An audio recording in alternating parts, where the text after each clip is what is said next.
everybody. I'm Sean Reynolds from Sports and about to be joined by Ken Wiebe for the Winnipeg Free Press. Together we are Kenny and Renny. This is the Kenny and Renny post-game show after the Jets get back into the win column. And that's, to be honest, one of the very few positive things I feel like I can say about this game. You know, I do a lot of watching hockey for my job. I've got the package that allows me to kind of see every game.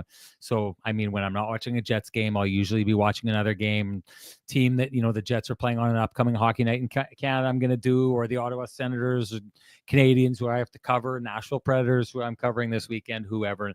Every once in a while, I'll tune into a game and it'll be like, the Chicago Blackhawks and the Anaheim Ducks, right? Like two teams that are already out of it, you know what I mean? Two teams that are kind of struggling to find their way.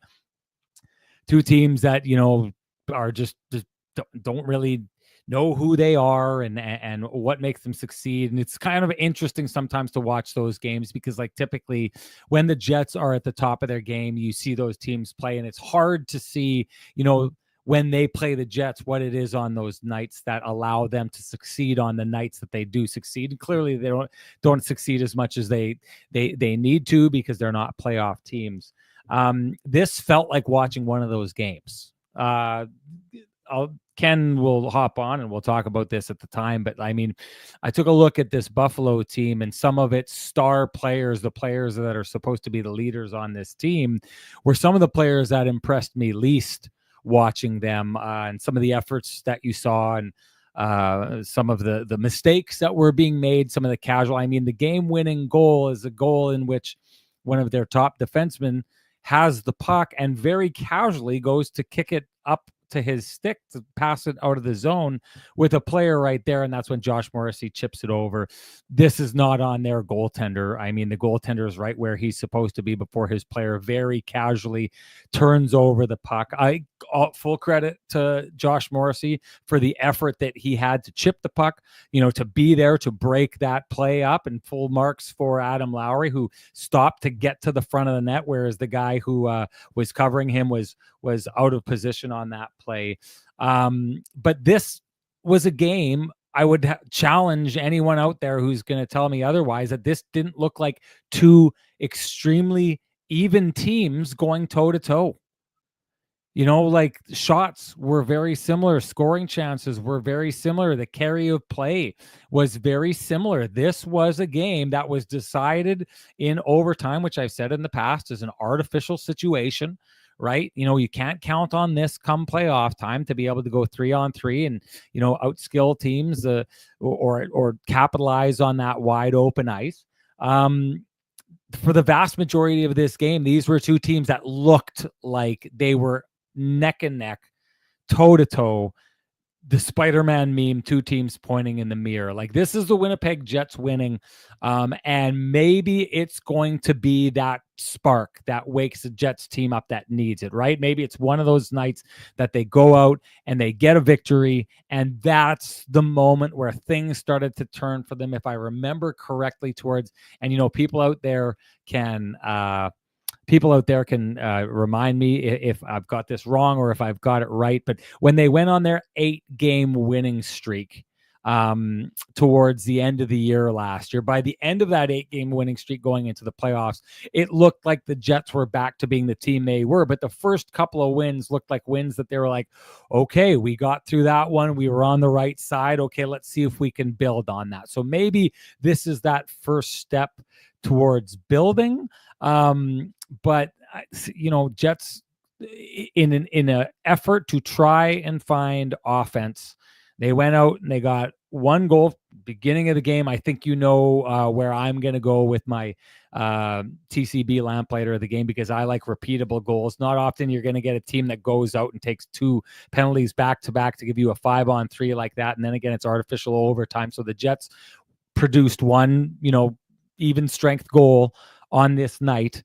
But this to me is just, like I said, I don't know how much more I can stress kind of the point on this, but this is the Jets.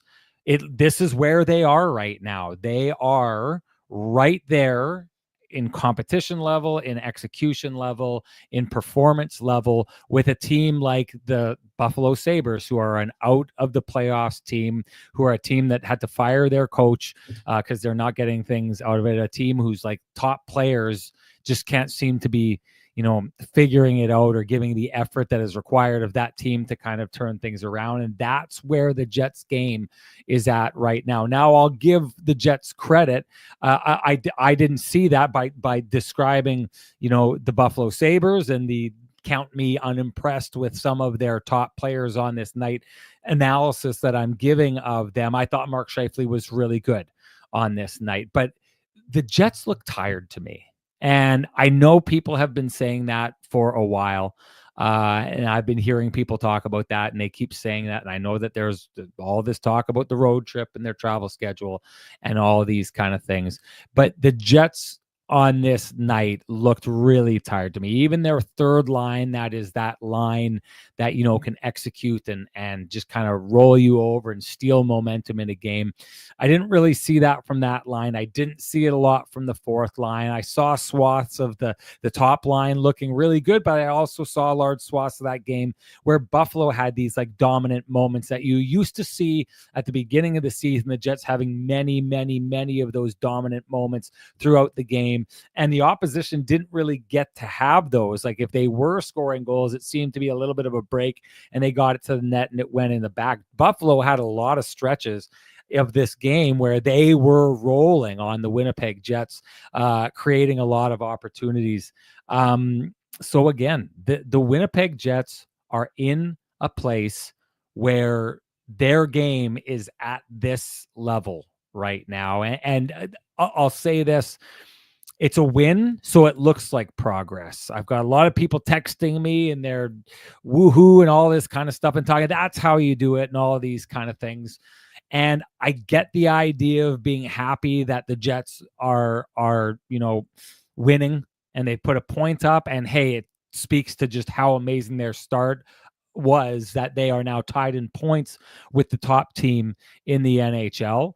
Give them full marks and full credit for earning that to get them to where they are.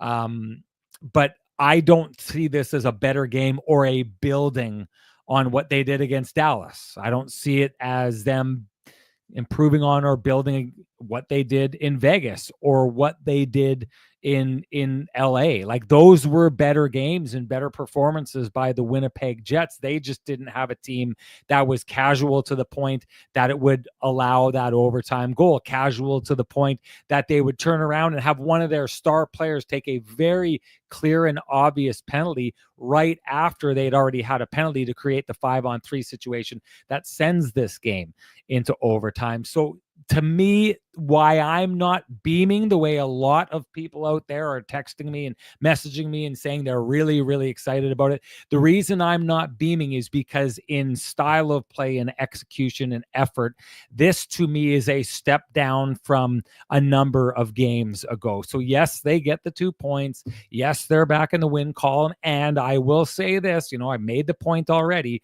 They start that 8-game winning streak, and someone please, if you can go back and look, but I feel like I remember talking about that game and saying, okay, well, they win, right? It's not a masterpiece. It's not a Picasso, but they get that winning feeling in the locker room. You probably really want that regardless of how the game goes if you've won 4 straight games. But if you are talking about your level of play as a stock line, the stock is like that game to me is not quite a lesser game than the Blues game, but I don't know that it's a lot better. So what I'm seeing is a tail off following the game against Dallas and the previous games before that, and going down against the Blues, which I described at the beginning of the show as I think their worst loss or worst performance of the year. This to me isn't that much higher.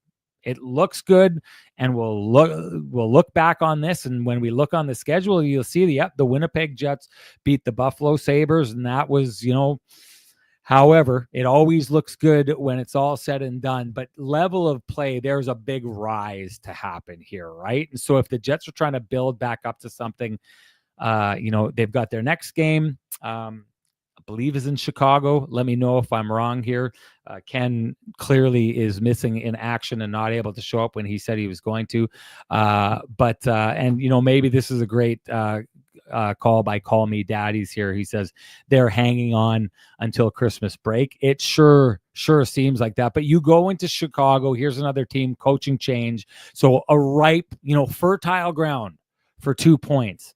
But if the Winnipeg Jets are going to start getting their game back to a place where they are playing the way their record suggests they can play, where their earlier play in the year suggests they can play, it's got to be a level up from here. They have to level up from here, because that is not a game that you are going to win against very many good teams. There is a massive self-destructive element in this game to the Buffalo Sabres, and maybe that's where I should give the Winnipeg Jets credit. There seem to be less self-destructive moves, less shooting yourself in the foot, and quite often that's all you need to do to win in competitive leagues is let's just not shoot ourselves in the foot.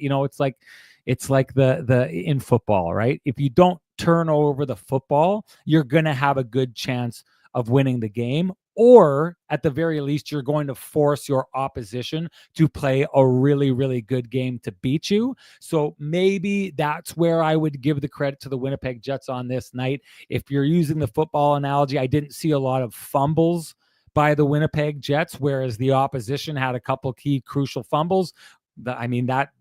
That turnover by Bowen Byram at the end of the game is essentially a pick six to win that thing in overtime, right? To walk off the field with the victory. So give the Winnipeg Jets credit there. They showed that they're a more, I guess I'll go back to details, although I don't want to give too much credit to the details on this night because I didn't see a lot of details there, but their details were better than that of the Buffalo Sabres. But again, this is a game where, as self-destructive as I thought the Buffalo Sabres were, as much as I thought the top players on their team really, really weren't leading the charge on this night, this is a saw-off. It may say the Jets had 2 points and Buffalo only had 1. This is a draw. This is a stalemate to me between two teams that were, looked to be low confidence, definitely low energy, felt like a low energy game for a lot of that game. But give credit to the for the victory. Myself into the show here. That was like seeing, like going over to someone's house and accidentally seeing them in their underwear, right? He wasn't ready for this. What the heck's going on here? I will say this. I wanted to have this conversation, and we'll have a deeper conversation on this once the show starts up.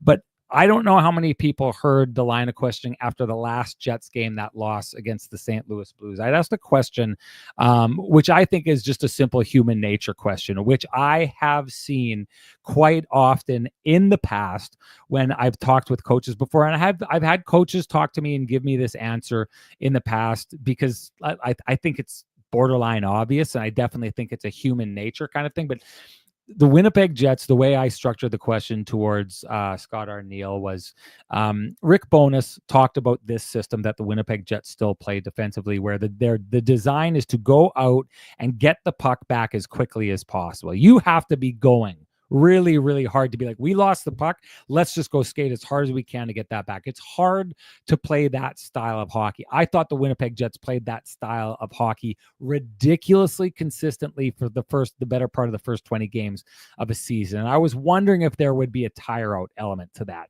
And if there's not a tire out element to it, is there an element of the Jets having got so high up above the rest of the league that it's hard to stay motivated and play a system that you need to be extremely, extremely motivated to play? I personally think human nature suggests that you are not going to give 110% every single night, especially when it looks like you've got this massive lead. At some point, you're going to let it slide. Now, I asked Scott Arniel about that, and he turned the question into the suggestion that the Jets not giving 100% was an insult to the rest of the league. I wasn't saying that the Jets were couching it. I wasn't saying that the Jets actively said, let's not try anymore because we're so much better than this league. I think past teams, there was an arrogance level to the Jets that was problematic. I don't see that in this team anymore. I don't see them being a team that doesn't try because they think they're better than everyone else. I just think it's human nature and very difficult to not be able to stay at the very top of your game, especially when you're kind of running so far ahead of the pack.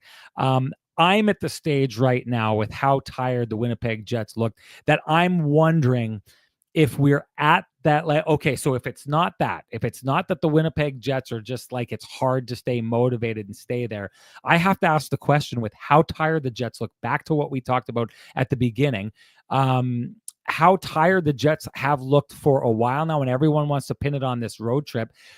How we have to ask the question, did the Jets tire themselves out at the beginning of the season playing their system to the point that they did, where they were so dominant and so much a step ahead of everybody else, and then at some point it catches up with you, right? Because the rest of the league haven't been playing like that. Now they're starting to ramp up their game.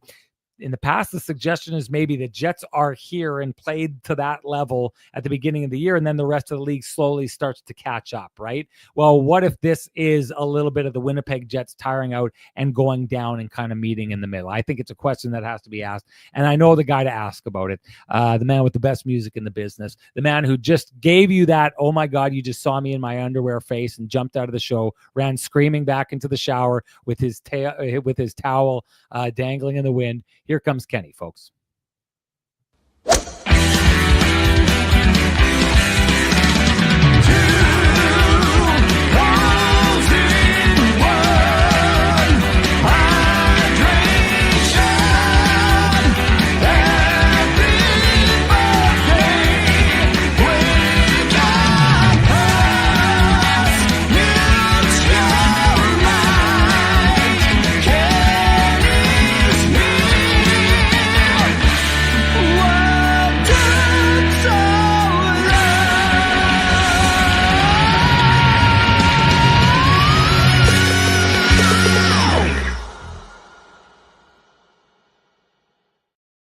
I use the analogy, Ken, that we caught you in your underwear, but clearly we caught you looking like $1 million because you're a Vittorio Rossi man who would never let you be so exposed. Although the face did look and suggest that was how you were feeling in the moment there, as you should have. But anyways, looking like $1 million down there in Buffalo, my friend. And of course you are, because you went on down to Cambrian Credit Union, walked in, asked for Frankie and the boys, and they did you up, right? You need to do the same if you want to look like that. Hey, you can keep the underwear on underneath. Just don't worry about the, oh no, caught in my underwear face, because Frankie and the boys will take care of you. Although there are curtains there on the in the change room, so maybe that happened. Just because, Ken, I did a lot of tap dancing there. We're almost a third of the way through the show. Oh, easy now. Why did you start that? Shout out. Oh my God. For folks who have realty needs they'd like to have met, contact our main man, Lou Ferlin, at 204-791-9971, or at the office, 204-989-5000. His email is lou@louferlin.ca. That's LOU@LOUFURLAN.ca. Lou Ferlin, excellent realtor, excellent human being, and excellent supporter of this community, including our podcast. I'm not sure how much you heard there, Kenny, but I essentially just gave the Winnipeg Jets the Pristine Roofing wake-up call, and you know what that means. Time to give North End Rick Pristine Roofing wake-up call, even at this time. And I'd actually, with the Eastern start, it's not so bad to call him right now at 204-981-6289. He's the guy you want down at your place for all your roofing, siding, and exterior needs. Lauren Finley, someone you just watched on the show, was just got a hold of me and said they were just off their roof and going to be doing his siding in the spring. Thank you, Lauren, for heading on over to Pristine Roofing. You can also get a hold of Pristine Roofing directly at 204-237-7663. If your house needs the Pristine Roofing wake-up call, they're the people to call to give it exactly that. Ken, before we do talk about some of the specifics, why don't you just take it away? Yeah, interesting game here for sure. No doubt about that. Again, do I think it was the Jets' number one game? No, but compared to what they've been doing of late, I think it was a solid and sound effort mostly. I thought their structure was much better. I thought that their speed was better. I mean, are they at peak speed right now? Absolutely not. but they were a lot faster than they were in the second period against the St. Louis Blues when they got outshot 19-3. Or, when they had 2 shots on goal when trying to push in the third period against LA. So I would say that, certainly areas of improvement. There were some chaotic scenarios for the much maligned and much discussed and debated third pairing. But I thought it was a real important game on a number of fronts here. Josh Morrissey, absolutely exceptional. Sean, almost 30 minutes of ice time today. A lot of that due to the fact that Logan Stanley was missing for 17 plus minutes in the box. I thought he was excellent. Neil Pionk, 27 plus. Adam Lowry did an excellent job with his line mates against the Tage Thompson line, who I know you were not a fan of tonight, but they still did a really good job of limiting their 5-on-5 chances. And also, too, the Jets' top line, which had been struggling, certainly offensively. They didn't have a lot of cohesion today. I thought they were back to churning. And what did we say after the last show, Sean? What were we noticing about Mark Scheifele the most when what he's been dealing with? Not a lot of posting up in the offensive zone. What do we see today? We saw extended offensive zone time cycle shifts by that top line, that led to a number of high quality, high danger chances. And that was because they got back to their grinding kind of style. And again, not in the same manner as the Lowry line, but when that line is at its best, it's really able to create a lot of chaos in the offensive zone by their ability to post up and move the puck expertly. So those are some things that stood out for me. But yeah, I mean, lots to dig into for sure. I got to say, I know you weren't around for my extremely long opening soliloquy, but you and I see the game a very different way. I would suggest this was the worst performance from the Jets that they've had this season in a win so far this season. I don't see what you're seeing here. The shutting down of the Tate, not at all, not even close to, like, we are looking good at stuff. Two entirely different games here. And hey, I would give credit to the Tage Thompson shutdown if what I saw was like structure that was shutting those guys down. There was one point early in the game where Tage Thompson got the puck and could have just skated it out of the zone and threw it straight onto the stick of a Jets player who took a shot right away after that. Like, these are the kind of casual mistakes that, like, I just can't imagine as a team, if you're trying to turn things around and your best players are out on the ice and giving that kind of effort in those situations. I've said it again, the Bowen Byram play at the end to casually, with Josh Morrissey right there, try to kick the puck up to his stick. I mean, in that situation, you turn your body and you shield the puck from the danger, and he looks like he's playing that puck thinking Josh Morrissey isn't even there, which can't be possible because Josh Morrissey's right in his face. But this is a gift at the end of the game to get into the back of the net. I'm not seeing what you're seeing. I didn't see Josh Morrissey be excellent. Josh Morrissey was top line be good.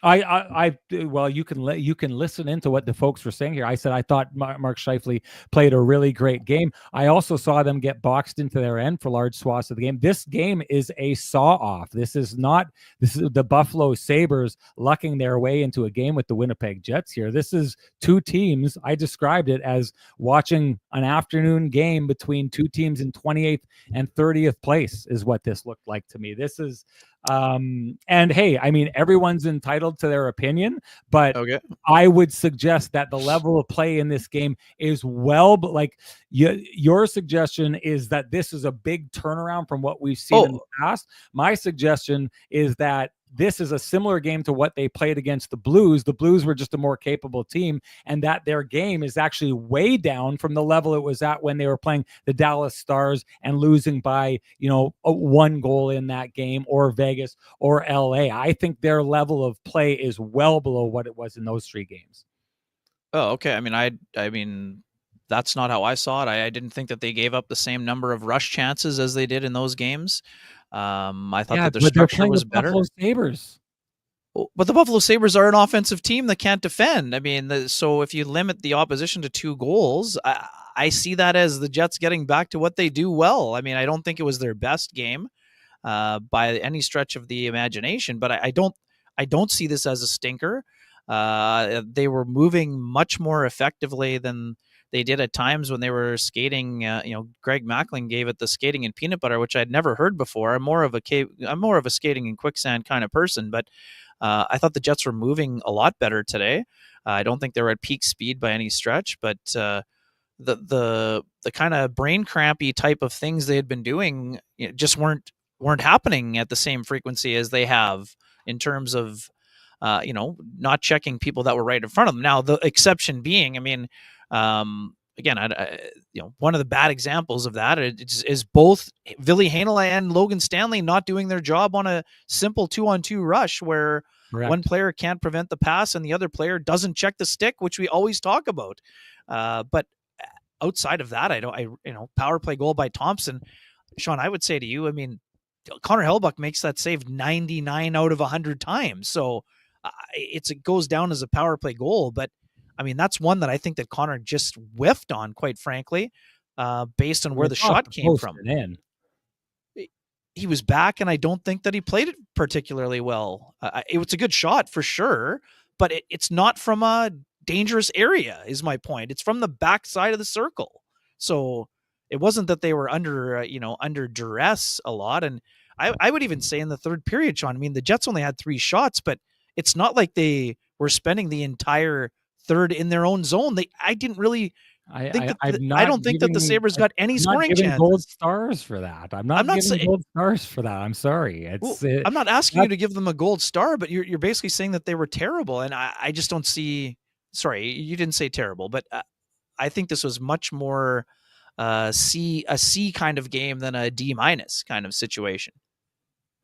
I mean, also too, you got to look at, like, Buffalo just lost 4 in a row and they had the worst epic collapse in history. So they should show a little bit of urgency, and I don't think they showed as much as we expected. But anyways, let's just keep going and dig into some other topics. I don't want to debate over whether it was good, bad, or indifferent. For sure. I will say this. I'm ready to hand out to Jeff Bowes hey, get out of my hot tub, because he's absolutely on this. We've not been good since we lost Samberg. This is a take that is aging extremely well for me. The suggestion that Samberg was going to be one of the toughest losses the Winnipeg Jets have had, period, since the Rick Bowness era, when it comes in which they've done a really good job surviving a lot of key injuries. Trying to get by without Samberg has been extremely difficult. So no doubt this is a hot take, to the degree that Jeff has to be sitting in my backyard in my Arctic Spas hot tub, because there's no such thing as a cold take in an Arctic Spas hot tub. Especially the ones that have the Spa Boy package like mine does, because I went on down to Arctic Spas and I talked to our guy Dustin down there. You should do the same thing. Head on down to Arctic Spas if you have interest in something like that, and go tell them that Kenny and Renny sent you when you did it. Another take, Ken, that has aged extremely well on this show. I like to give myself credit for my takes. Please do. Because there's just a mountain of them, so I got to kind of pull them out every once in a while. Kenny's got a great one here, though. Ken was the earliest person for me in this market to really point out Fleury and how well he's played. Fleury was great, one of the best Winnipeg Jets players in this game. He's been good, and he's been doing everything that's been asked of him since he's been pulled into the lineup. I think that there is an obvious chasm between where his game is and the game of Ville Heinola and Logan Stanley is. He is clearly one of the Jets' top 4 defensemen at this stage right now. Just take away what you thought of his game here tonight, Ken. I mean, this is all you need to know about Hayden Fleury's game. He was on the ice in overtime, Sean. I mean, you're not just dashing, you're not just throwing a guy over the boards if you're not confident in his abilities and what he's been doing. And I thought he made a really smart breakup late in that overtime, quite frankly, where, Sabres could have had a nice chance out of it. So, again, I've talked to Hayden Fleury and what I felt. To me, he is clearly in the top 6 right now. And again, Logan Stanley's been hurt. Ville Heinola's just starting his process. But if the playoffs started today, Hayden Fleury is in the top 6, even if everyone is healthy, for me. And he's doing the things that the Jets are looking for others to do. He's playing a physical enough game. He's not a banger like Brendan Dillon, but he's physical enough. He's engaging. His ability to, move his feet, Sean, I mean, we talked about this. I mean, the other day we were talking about 2019. He has Jay Bouwmeester qualities, the way that he defends. I mean, I'm not saying he's Jay Bouwmeester, but he has a lot of mobility, and that's what that's such an important quality for a team that hasn't really been moving its feet all that well. I thought he's getting more and more confident on his breakouts and his reads, and I think his ability to defend. I mean, he's out there blocking shots. I mean, Dylan Sandberg got hurt, broke his foot blocking a shot. Hayden Fleury has been piling up block shots lately. Again, I think that this is a guy who has figured out what he is and how he can be effective and efficient at the NHL level, and he's really flourishing with the extra time. You know what else he's really good at, which takes like a confident and engaged D-man, is when he's engaged with players in front of the net. He's not a small guy, right? Like he's No, a he's 6'4", 6'4", big guy. I think he's handling himself well in front of the net. But what I think he's doing really well, and this is a sign for me of a defenseman that is really confident, really doing well, is when shots come from the point, he's not so engaged with his man in front that he's not watching where the puck is coming from.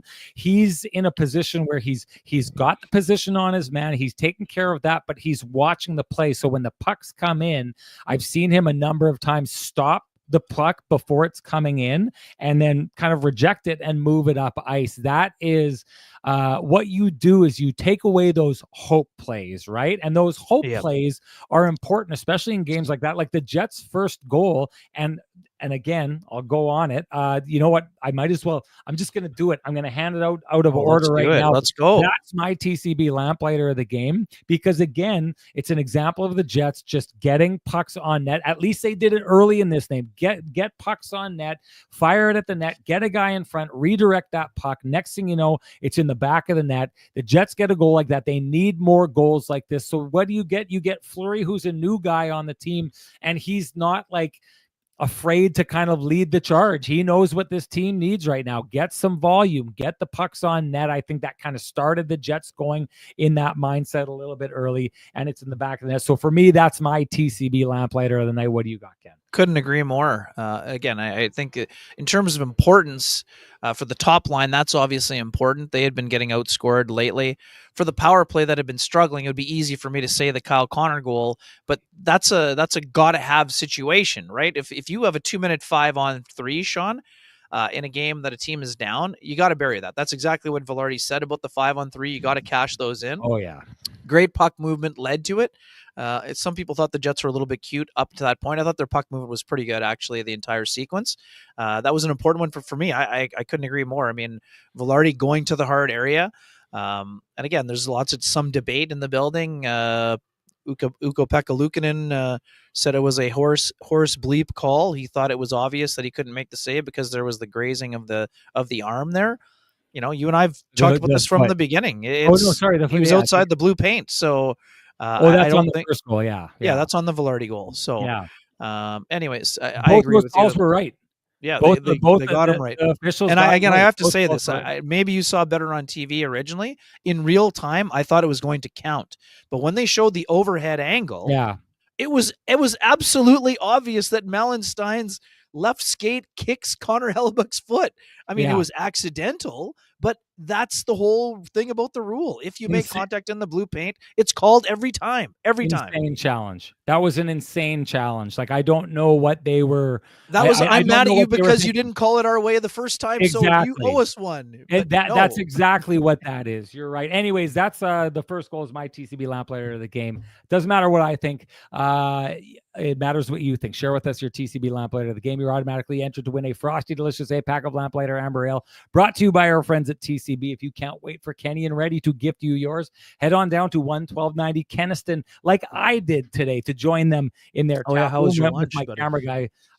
Went with Johnny Lou, went with camera guy Fred for TSN, camera guy Colin for Sportsnet, and we had an absolutely great time. Great stuff. Beautiful. Like I hope Jefferson Peters has. Because if Jefferson Peters gets a hold of me, direct message me at SN Sean Reynolds and sends me his full name and an email, I will send a voucher for him to go right down there and pick up a frosty, delicious 8-pack of Lamplighter Amber Ale, brought to you by our friends at TransCanada Brewing Company. It is the nectar of the gods. I know I've asked you to carry the whole show, but I think you should because you're the one who put it on my radar, I think you should just give the got you covered right now. Okay. All right. Well, hey, so this is one of these ones that I talked about. Like, okay, so this would have been a candidate some people are going to have for keg save of the game, because what it looks like is Connor Hellebuyck is just so on top of the play that he just knows exactly where the puck is going to go, and he moves over and turns what looks like an extremely dangerous play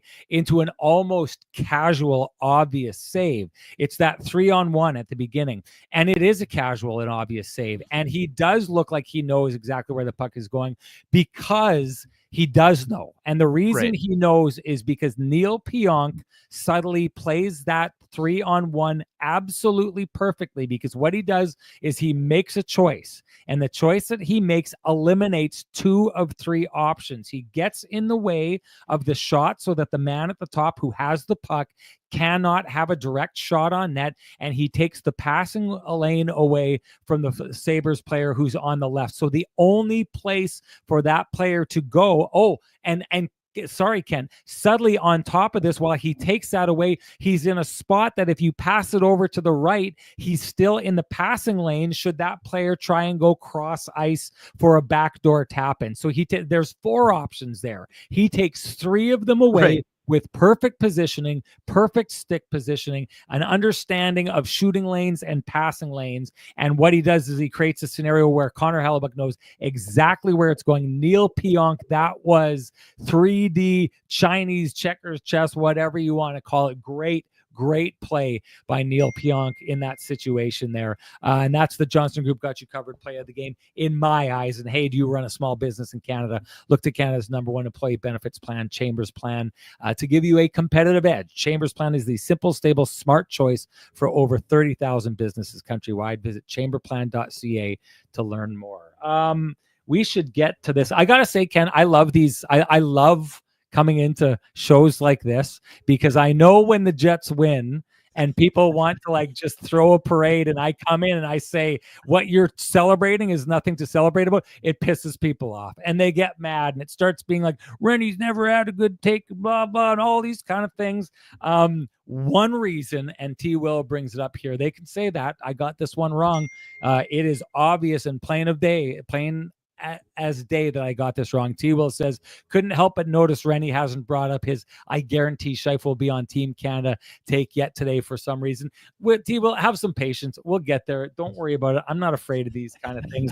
I think, Ken, that, and we'll transfer from this into the game that Scheifele had today, because that's one place we both completely agree. I thought Scheifele was really good, and it's a good sign. Like, if you're looking for good signs in this game, 2 points. I mean, I'm not giving them clearly as much as you are, but 2 points allows you to get going. I thought Josh Morrissey was great in this game. I thought Connor Hellebuyck was really great in this game. And I thought we're starting to see signs of Mark Scheifele returning to Mark Scheifele. He's clearly been dealing with an injury. I see this lineup here, and I mean, there's a lot of people left off here. Someone posted a Canada B team, and it's a solid. Right, it's solid, I saw Wyatt Johnston, I think, on the 4th line, they put him of the B team. If Wyatt Johnston would have been in the spot that Seth Jarvis was in, I wouldn't have been surprised. Honestly, I'm almost surprised that if you are going to go with a little bit of an off-the-board candidate who's both offensive and defensive and kind of checks all the boxes, I think Wyatt Johnston does it better than Seth Jarvis does. But I do. But I'll say this: like, this to me is overthinking. Mark Scheifele is a big, strong guy who's got a level of offense that Seth Jarvis does not have, does not close to having. And yes, I know Mark Scheifele doesn't have that dog in him that Seth Jarvis has. And maybe you're, arguing if you're getting to that 13th forward situation here. But this is an overthinking for me by Team Canada. I think Mark Scheifele, like, I look on that roster and I don't think that there's a line that he doesn't fit on. Now, maybe that's the problem, Ken. Maybe I'm thinking of an interchangeable type lineup where guys can get moved around and go in different spots.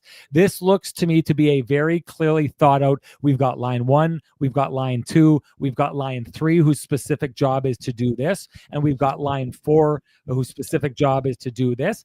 all I can say is that's what I take away. That would be what I think they're picking here, because clearly I had thought, guaranteed hands down, Mark Scheifele would be there, and I'm dead wrong. He is not there. You just need to go on the internet to find that out. I stand behind my take, though. I think that there's players who got on that team who are less helpful to Team Canada than Mark Scheifele is.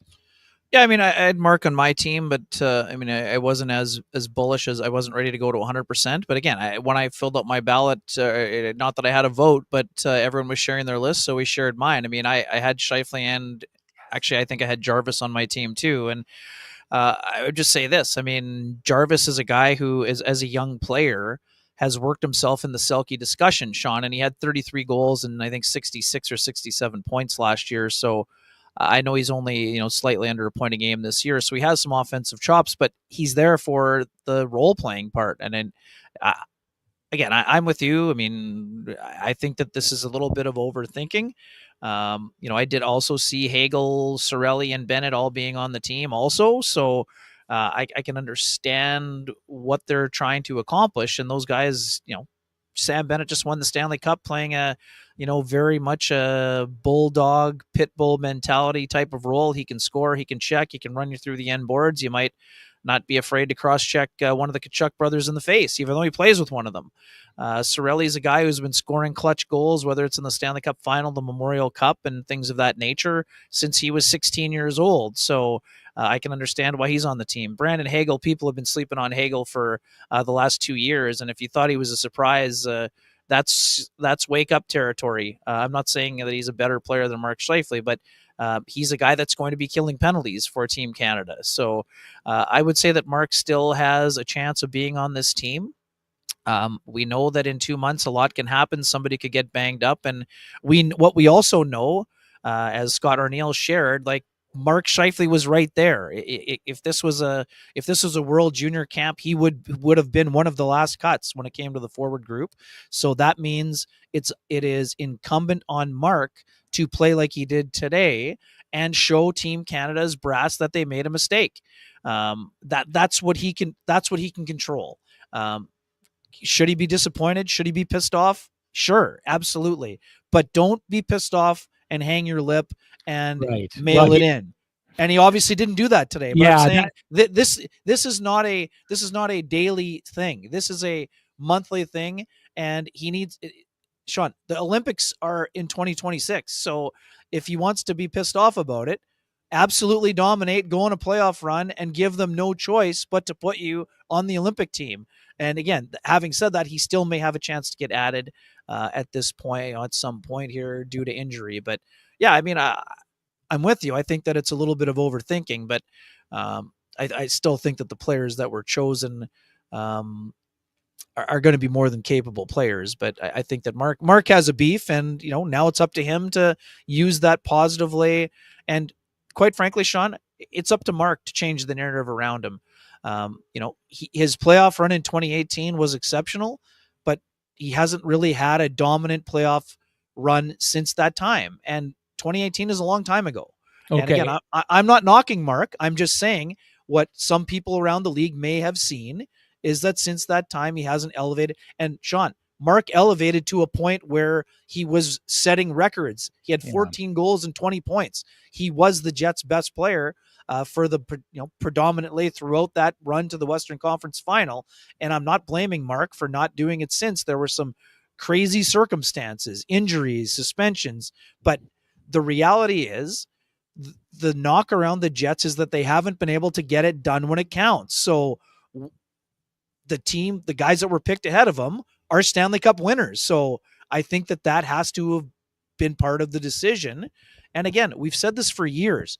If the only way the Jets get past the narrative that are surrounding them when it comes to the lack of playoff success since 2018 is to go on a playoff run. So, Mark Scheifele is one of the Jets' best players. If the Jets are going to go on a playoff run in April and May and potentially beyond, Mark will have to be in the middle of it. Okay, that was some good Sorry. buffet action there. No problem at all. This is a great take by Steph Ballingal here, who says, if we had better goaltending, Scheifele would definitely be in, but we need gritty players that are better defenders. That's a good one. The one thing that I will say, Ken, and I'm not saying you're wrong about that, because that's a great point, right? Like, and someone touched on the fact that Team Canada's got like 16 cups or something like that. And hey, I'll say this. This is one that I called early, Ken. You added some ones that you called early.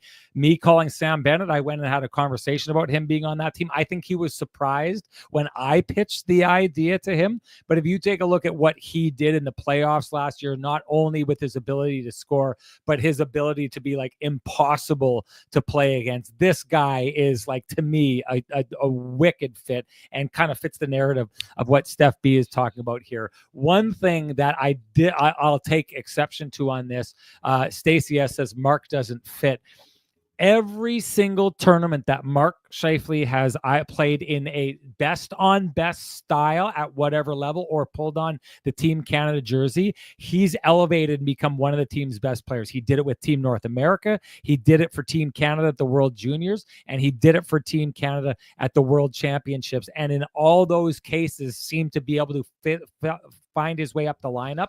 But this was my pitch for Mark Scheifele, is he does fit. Like, you put him on a line with Mitch Marner, it's going to work. You put him on a line with Connor McDavid, it's going to work. You put him on a line with a guy like Bennett, it is going to work. Like, Mark Scheifele could have played anywhere in any role in this lineup, outside of a very specific, just go out there and shut things down style of role. Like, I get why Anthony Cirelli would be taken ahead of him, because they're going to use him for one very specific thing. But Mark Scheifele, one of the things that he's shown time and time again in the past is that's why he is a candidate to be there, because he does fit. Okay, no doubt. And the other thing too, his smarts, right? His smarts, his ability. And Sean, this sounds crazy because it is so long ago, but in 2010, what were we talking about? People were struggling to play on a line with Crosby. So instead of having that same discussion with McDavid, you can put Scheifele there because he's smart enough to play with him. He's a good enough trigger man to know what Connor is thinking at hyper speed when he's able to create for himself and his line mates. So, yeah, I mean, I know you handed out the takes already, but you know, we love Stacey's takes, but that is on the ice cold variety. That one right there. Stacey's coming around to our way. Okay, there we go. There we go. Here's one other thing that I was going to say here, I know that and his ability to play down low, Sean. Right, that right. In a churning type of environment. Yeah, he doesn't give up the puck. Right, like, that's what you want. If you can get it, and that's the other thing. That's the other part of this. Like, for all the people who talk about, you know, Mark Scheifele and that line, right? And there's a suggestion that you move Nick Ehlers to that line, and it changes things, and that line gets better at 5-on-5. Well, yes, in his own zone, Mark Scheifele isn't, you know, like, he's not going to win any Selke awards. Okay, let's be honest with ourselves here. But if you get him surrounded with the type of players that are on Team Canada that are just defensive stalwarts and can keep the puck in the offensive zone, well, when it comes to holding on to the puck in the offensive zone, I think he's one of the best players in the league at doing it. And that's the kind of player that, if you have him doing that and then feeding the very effective shooters and scorers on that team, Mark's the kind of guy who tires the other team out. And if he's got defensive players beside him who can make sure that the puck is getting into that zone, I think he's highly effective. But once again, this is just me arguing against Team Canada, who get paid a lot of money to do this and are pretty darn good at these things. And the last thing, Sean, I think that both of us, the way that we feel about John Cooper and his coaching abilities, and, you know, Bruce Cassidy being on that staff, I would have been fascinated, and still am, if Mark can work his way into the discussion somehow on that injury front. I would love to see John Cooper pushing buttons and pulling strings when it comes to bringing out the absolute best in Mark Scheifele. Yeah. Anyways, it's I feel like it's a missed opportunity as well.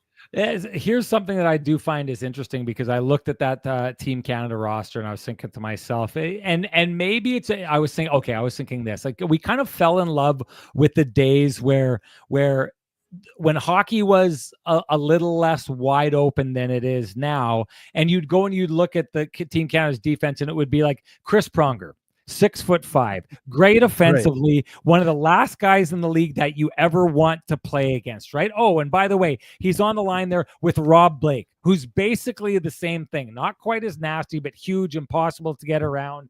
And then, oh, by the way, you've got Rob Niedermeyer there, who's the guy who can move the puck. Like Team Canada used to seem like it had absolutely everything. Like every guy was like a 99 on the EA Sports scale, right? Like that's what you had going on. But I'll say this: like if you want to kind of take a look at the depth that you're talking about with Team Canada, and a lot of people may disagree with me on this out there. You may disagree with me, Ken. When I think of order of importance for the Winnipeg Jets, Connor Hellebuyck is the most important player on the Winnipeg Jets. The second most important player, I think, over the last number of years has been Josh Morrissey. We went back and forth with that argument all last year. The third, for me, most important player on the team is Mark Scheifele, because he's the centerman. He does all these kind of things. So that means that coming in fourth place for me is Kyle Connor, right? Now, he usually has, lately in the last number of years, he'll outscore Scheif, but I don't think that he has anywhere near the responsibilities Scheif does as a center. And I do think the team is a little bit more the way Scheif goes is the way that the team goes. So if you're talking about guys like here we are having an argument that like I can say this as passionately as I want. There's going to be people out there who like T Will who are just over the moon that I'm wrong. So they're just having a field day with this. And people who may not think that he should be there. But if Mark Scheifele, if I'm right in the idea that Mark Scheifele is a more impactful player on the ice than Kyle Connor, what does it say about where Team USA is that, one of the players that you look at and think would be one of their more key players is a lower on a scale of importance to me anyways. I think certain other people would feel that way. Lower on the area of importance on a guy that didn't make Team Canada, and who knows how far he missed it by. Yeah, and even too, I mean, we talked about Adam Lowry being a candidate too. I mean, Elliot Friedman brought it up in our preseason show, right? I mean, but I would say too that just the great starts for guys like Cirelli and Bennett kind of prevented him. But again, it's beauty is in the eye of the beholder. But I mean, the Jets have a lot of important players and a lot of important players that are going to, make some noise. And I just want to tie a bow on the Josh Morrissey discussion. You and I have been, banging the drum for him for a long time, and Josh is going to have the opportunity, Sean, to show the world how great he is in best on best competition. Like the people that are sleeping on Josh that don't think that he's a top 10 defenseman or haven't noticed that he's actually a top 5 defenseman, they're in serious wake up territory. And when he's on the ice with either Alex Pietrangelo or Cale Makar or Colton Parayko, he will be showing people how good he is on the world stage. He's done it throughout his entire career, World Juniors, World Championships. But this is a big event for Josh, because Josh wasn't part of the young, the Team North America team, right? The Young Stars team. Yeah. So this is a big chance for him. And, he is going to get leaned on because he's one of the best defensemen, not just for his country. He's one of the best defensemen in the National Hockey League. So I think it's a massive opportunity for him. Huge. It's a massive opportunity for Kyle Connor. As a goal scorer, he's going to be playing with one of Austin Matthews, Jack Eichel, or Jack Hughes as a centerman. And Kyle, not so subtly brought up to me, could be playing with Dylan Larkin, right? That's how deep Team USA is, that we've talked about 4 centers and we haven't even mentioned Brock Nelson. So he's going to have a great chance. And also too, Sean, we talked about narratives. Connor Hellebuyck, obviously we think that he's the best goalie in the league right now. Definitely all world, but for him to be able to play in this best on best, it would be a great way for him to erase 2 disappointing first round defeats and get himself ready for a Stanley Cup playoff run come April and beyond. So I think it's going to be a really fun event, and I really can't wait to see it. The Cole Caufield omission, the leading American goal scorer being left off the American squad, and guys like, Nelson and some of the bigger players on here kind of reeks to me of maybe Team Canada. And this one maybe goes a little bit against that Tage Thompson, but I mean, I think Tage Thompson tonight showed why he's not on that Team USA roster. But this kind of reeks to me of the Americans knowing who Canada has to take. No, like the players who are going to be on there, or having a good idea of who they were going to take, and thinking to themselves, maybe Canada is a little bit open to be leaned on, right? So let's maybe get some players out there who can lean on them and see if we can do that. Now, clearly Canada is kind of taking the same kind of tack, but it kind of reminds me, Ken, of, which was it? There was I think it was the Olympics. Was it the Nagano Olympics, where the Americans, after beating Canada in the World Cup in '96, Yep, basically took a team of bruisers expecting to have to go to war in an era where you had to go to war and fight out the Canadians, and then went there and the roster just didn't have it because they were so focused on just like being heavy and hard to play against, that on the bigger ice surface they kind of fell away and didn't do good there. But it to me, leaving Cole Caufield, that's a lot of goals to leave off that lineup. It tells me a little something about how the Americans plan to win their games in this tournament here. Yeah, I mean, Cole's a gifted sniper, Sean, no doubt about that. But my only counter to that, and again, I like the player, I like the way that he plays, but outside of scoring goals, what does Cole do? And again, I'm not disputing. I mean, scoring goals is important, but he's not a really good defensive player. He's not a very conscientious defensive player.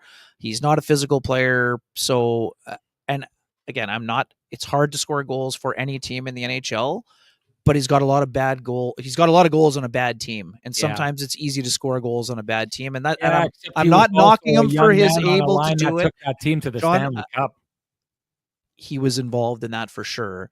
But again, Cole, a lot of those points were power play points. So I didn't see him in the hard areas getting a lot of those goals. Again, I think he's a player on the rise. I don't think it's a massive omission personally, but I think he's going to be involved for Team USA moving forward. But he's still got some rounding out in his game to do. In Montreal, they're fired up with the omission of him and the omission of Suzuki, who a lot of people are making. I mean, what I saw from Nick Suzuki when they went to the Stanley Cup final, and I covered three of the 4 rounds that they played there. That's another. Okay, so if we're going to go in a different direction and you're going to go Seth Jarvis versus Suzuki, I mean, Suzuki's a guy who helped. It was like key in helping to lead a team to the Stanley Cup final and was great in the process. One other point I want hasn't done much since though, Sean. Has he? For sure, agreed. But he's done it before, just like we've seen. Like I got the Mark Scheifele done it before. I mean, Brock Nelson. What have you seen from him? You know what I mean? What's that team done for a while, right? Like if we want to get into that, well, they had back-to-back conference finals around the same time that the Canadians went to the Cup. Before that, or sorry, the same year as that. So we're talking about the same time period. It's carbon dated. It's carbon one of the years. Yeah, one of the time. The year after they were. Yeah. Anyways, no, the same year. The same year. The same year that they win. New York loses in the conference final to Montreal, or sorry, to Tampa. Who twice. Goes on to beat Montreal. So the last time that those two teams went that deep in the playoffs, New York lost in the conference final. Montreal went to the Cup final. So I'm saying it's the same distance of time that Brock Nelson has gone and done that since Nick Suzuki has done that. Anyways, we got to get to some other stuff here. I got to say this, though, before we go. The whole thing about Montembeault going, and the explanation given was how well he played for Team Canada at that time. Like that kind of goes against the same thing that they're saying about Scheifele. Like if they're saying that Scheifele isn't having success, but they saw enough from Montembeault at one of these Team Canada events that they're going to throw him on the team. Now, I realize that's a different position. Canada's in a little bit over their head, so they've got to make different decisions with the goaltenders, but I just wanted to point that out. I will also point out that I think that it is, to the point you made about Josh Morrissey, it is going to pay off big time to have Josh Morrissey on that team. Those people who are complaining about Josh Morrissey being on that team or calling it into question are going to have their eyes opened at that tournament. It will pay off for Canada. And if you are looking to pay off high interest credit cards or debt, we suggest you go talk to our friends at Cambrian Credit Union about their payoff loan. They can show you how taking out a loan to pay off your debt actually gets you debt free faster, and you can save thousands of dollars. Go to cambrian.mb.ca to book an appointment online. Ken, your keg save of the game, what was it? Yeah, I mean, I think it was It was the Kulich play that you've already laid out for got you covered. I still think it was a strong positional save by Hellebuyck, and it was one of his best of the game. So if you have a better one, I'd be happy to hand it over. But that was the best one that I think I saw. I mean, Krebs, really good save on Krebs, I think down low, but Connor Hellebuyck was just solid in the game overall. I thought, like I said, I think he should have had the Thompson one, and I think Connor would say that too. But again, a perfect shot off the post, like you said, but it just felt like he wasn't quite. It kind of caught him a little bit off guard, which is a surprise. Yeah. Yeah, I'll go with that. That's Keg save of the game. Doesn't matter what Ken and I think, though. Matters what you think. Share with us your hashtag, the Keg save of the game. You're automatically entered to win a $50 gift certificate usable at any of the 3 fine Keg locations here in the city of Winnipeg. Each location finer than the last. And the winner from our last show, that would be Shafter 4H7, who left the comment in our YouTube comment. So Shafter 4H7, you know what to do. Direct message me at SN Sean Reynolds. Send me your full name. Send me an email, and I will have the fine folks at the Keg send you a $50 gift certificate usable at any of the 3 fine Keg locations here in the city of Winnipeg. Each location finer than the last. Ken, you got to get going. Yeah, no. I want to get into this. Sparky, Kenny and Renny will never say the 4 Nations is bad. They are paid by the NHL for positive spin. Hey, look at this place. It isn't bad. Look at that globe. Pure gold, that globe. Yeah, I invest money on Jets tickets for Stanley Cup, not 4 Nations. Helly gets... sorry, Sparky. I respect you a lot, but I don't respect this comment. I don't respect this. This comment is silly, and I'm going to tell you why. In 2010, I spent my own money to go to Vancouver to watch the Olympics because it was an incredible event. I was able to go to Canada, Russia quarterfinal with my dad. Sorry. This is not bragging. I'm just saying. Yeah, we're not getting paid by the NHL to say it's good. We got hooked. When I was a 12. Oh, good. Okay, never mind, Sparky. We got All hooked. right. Never mind. Fish in the mouth. We got hooked. That was a good one. You got us. My mouth was open, Sparky. If anyone gets the old Eddie Murphy humor, we can't wait because it's been a decade since there's been best on best. Sidney Crosby's never gone to a Team Canada with Nathan McKinnon and Connor McDavid. Who doesn't want to watch that? Yes. Well done, Sparky. Tracy O's right. Hey, I'm going to say this quick. I know you got to go. So if you don't want to touch on this, but to the point about Fleury, I will say this about the say something nice about Ville Heinola segment.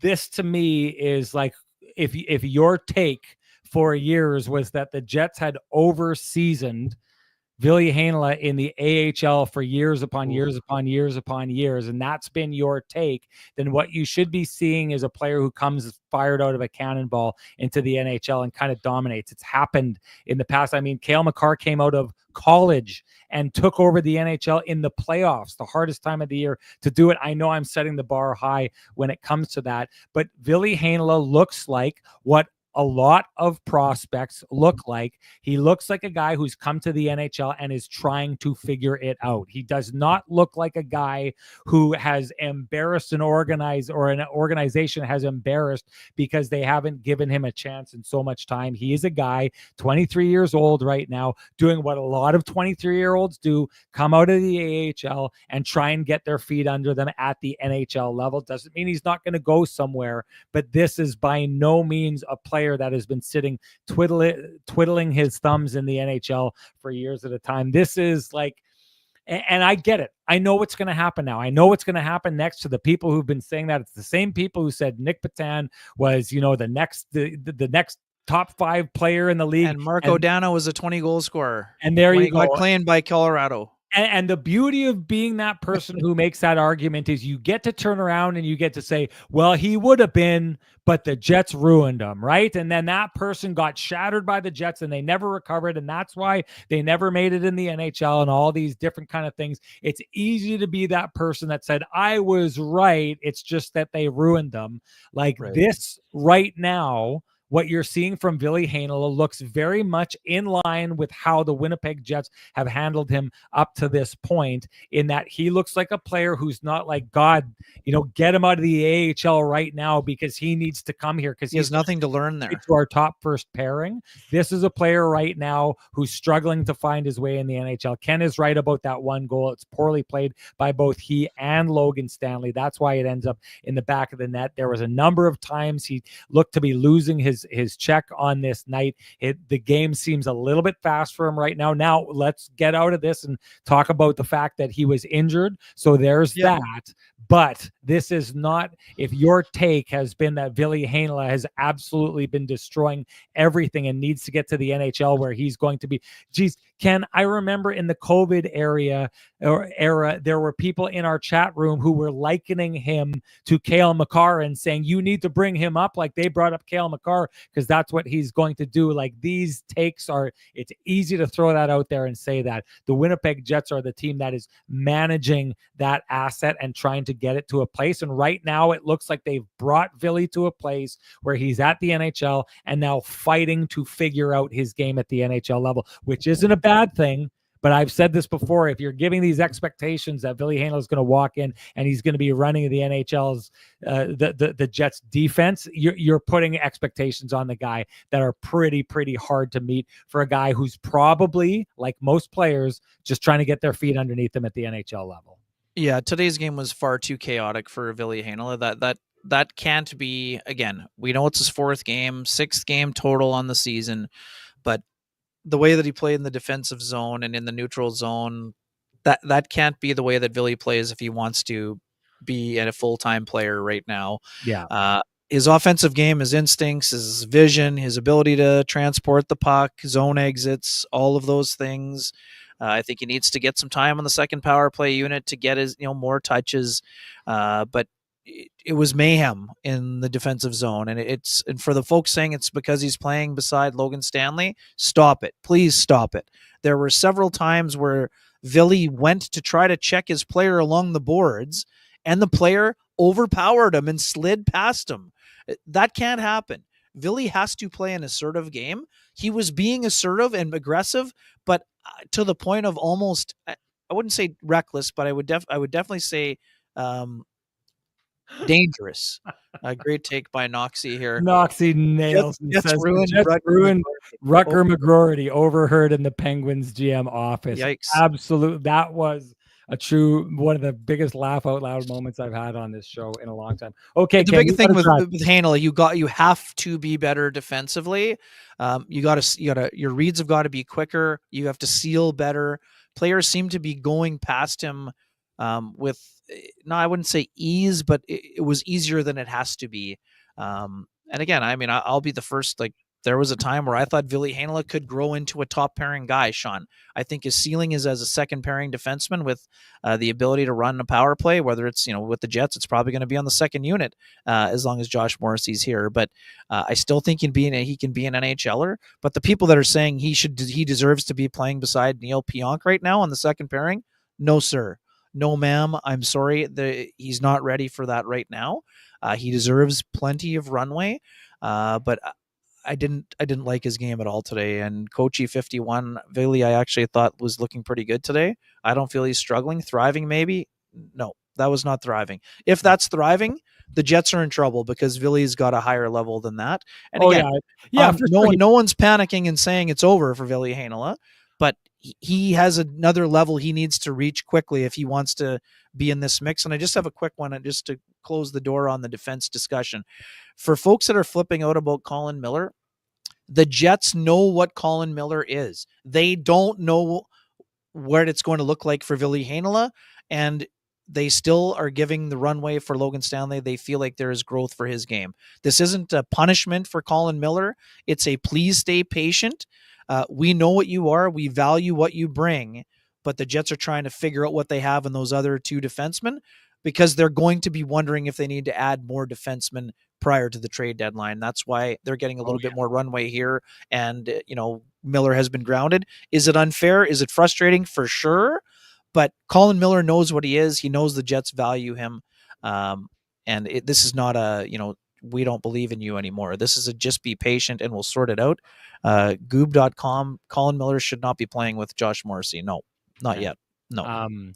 And just I feel it's weird that we have to make this, like, I guess when we make this point, I think it's in response to the people who have been like loudly screaming. And listen, there's a reason we had to say something nice about Ville Heinola segment on the show. It's like essentially Right. demanded by a screaming mob of people who are saying like they're ruining this guy. This is a response to that. But Ken and I saying this is not us saying this player can't cut it, get him out of here. What we're saying is, I think I tried to make clear. I know for a lot of people it's not coming through, because what people want us to say, just like it was said earlier there, is that we're saying Ville Heinola walks in, he's like everything everyone expected him to be, and he's about to break out and everything's about to go crazy with this guy, because that's what so many people have been saying that the Jets have been missing out on. What we're saying is Ville Heinola looks like what a lot of 23-year-old trying to break into the NHL look like, a player trying to get his feet underneath him. It's not a knock against him. It's the reality of where he is. But the reality of where he is, I think, says something about the takes that have been floating around for a good 4 or 5 years here in the city of Winnipeg. Anyways, that is the show for us here tonight. We got to get going. Ken's got to drive ahead of him.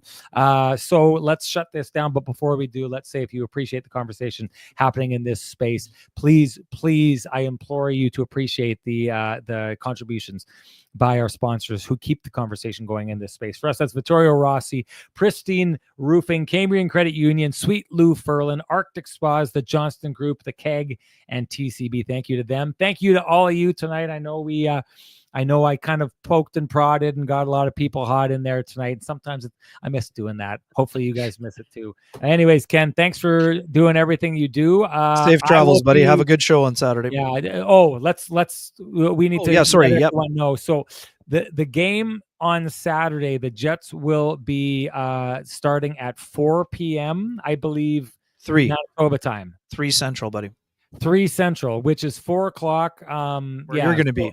Which means I'm in Ottawa. I'm doing the Ottawa-Nashville game this weekend. So the Jets game is going to lead into that game, and then I will start the game that I'm on. We're going to have to wait until I'm done that game and head to the hotel room after that. And even then, Ken, I won't have seen the game. So we're probably maybe going to bring someone else in on that show. So if you have the patience to go a couple more hours than you typically do after the game, probably we're usually an hour after, it's going to be closer to 4. That's when we're going to be up on our next game. Apologize for that, but our jobs, as we always say and make clear, can come first. Thank you, everybody. Hopefully you are able to make that show.